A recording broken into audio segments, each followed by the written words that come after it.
where do you think we're at? And the other hunter looked around and he said, oh, you know, I'm not sure, but I think. I don't think you're worth the trouble. I think it's over. So there are these two hunters, and each year they went up to Alaska on a big game hunt. And they were going to a remote area of Alaska. So what they would have to do is they would have to have a pilot fly them into where they were hunting. They'd hunt for a week, the pilot would come back a week later, take them home. All right, so one year they're out there and they have a very successful hunt. Pilot comes back to pick them up. And they're loading up, putting everything on the plane, and the pilot says, "Ooh, wait a second, guys. We can't take all this stuff that you got back with us because they'd put the plane over the weight limit." Obviously, the hunters were devastated. This was something they really looked forward to all year long. So they tried to go back and forth with the pilot. The pilot wouldn't budge. Finally, one of the hunters said, "You know what? I don't see what the big deal is. Last year, we had the exact same thing, and the pilot let us bring it back on the plane." The pilot was a little hesitant, and he thought about it a little bit longer. Finally, he gave in, and he said, "Fine, okay. If it worked for you last year, then I guess, you know what, we'll do it again this year." So the hunters are happy, put everything on board, go to take off, and the pilot's trying to get the plane off the ground, and unfortunately it doesn't work out, and they crash into the hillside. So they crash into the hillside, and everyone's kind of dazed and confused. They get out of the plane, and one hunter is kind of looking around, wanting to know what's going on, and he asked his buddy, he said, "You know, where do you think we're at?"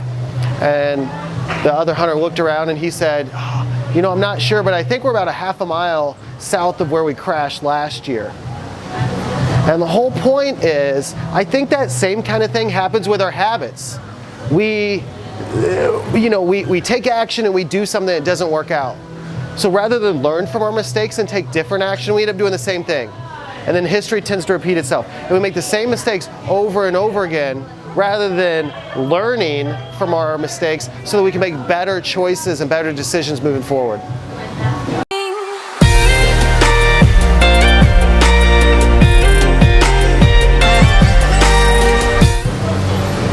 All right, so we recognize that there's a problem. History tends to repeat itself, and we tend to make the same mistakes.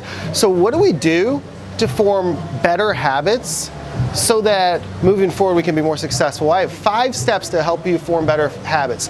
First and foremost, you need a reason. If you're wanting to make a change in your life, you have to have a strong reason why.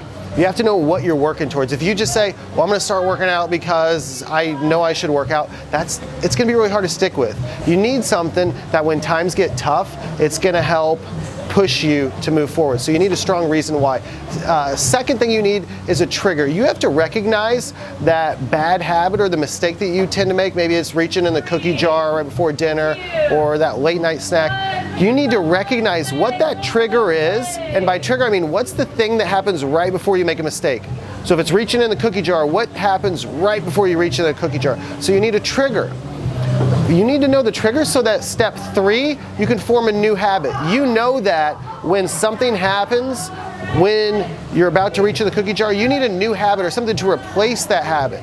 You need something, a better choice to make. All right.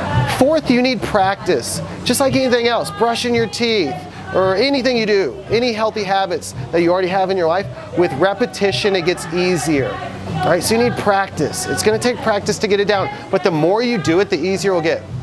And last but not least, number 5, you need a plan. And what I mean by a plan is a plan for when you have setbacks or when things don't go according as you had hoped.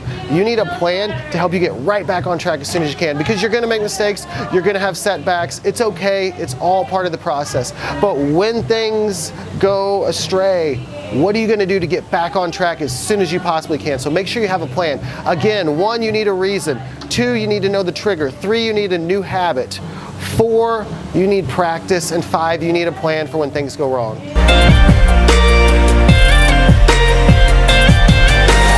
Used to be a Friday, made me spend